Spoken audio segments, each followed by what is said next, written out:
My desire to become a photojournalist was fueled by a desire to like show people things and see them myself, and this idea that if people see things, it will affect change, right?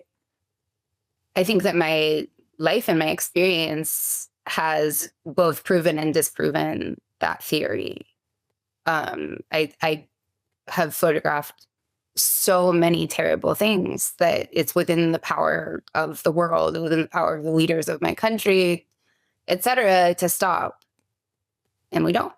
And, I think if you as a photojournalist are working consistently and think your photographers are going to like concretely affect change on a regular basis or even like at all, you're not paying attention. I think you're fooling yourself. And I think that the problem with that structure of like, okay, if I take photos and publish them, then I'm helping raise awareness and that's going to create change. When we sort of see that in like our current like media saturated environment with the political structures that we have, that's not really happening. If you just believe that, then I think that you're sort of tricking yourself into not analyzing your own role in what's happening and how to do it better. It's because I don't really believe that just taking pictures and publishing them is enough.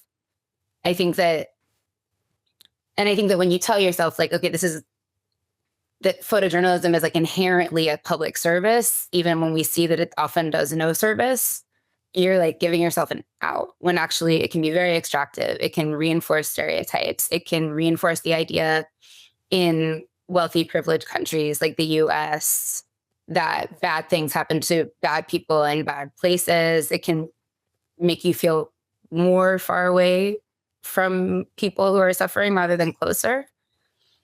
Whereas I think what I've come to believe about my practice is that I do it because I want to. I do it because I'm curious. I do it because I'm get obsessively desperate to see things. I want to commit to them, and I start to feel emotionally close to them. And hopefully, through the process of making these images, that makes the people that I'm photographing and working with feel seen. And I think that's a service. I think that one-on-one interactions with people where I'm saying I care and I believe other people are going to care, that's important to them. And that's important to create a record. And if I learn something on a personal level, then hopefully I can communicate that and start to create small ripples.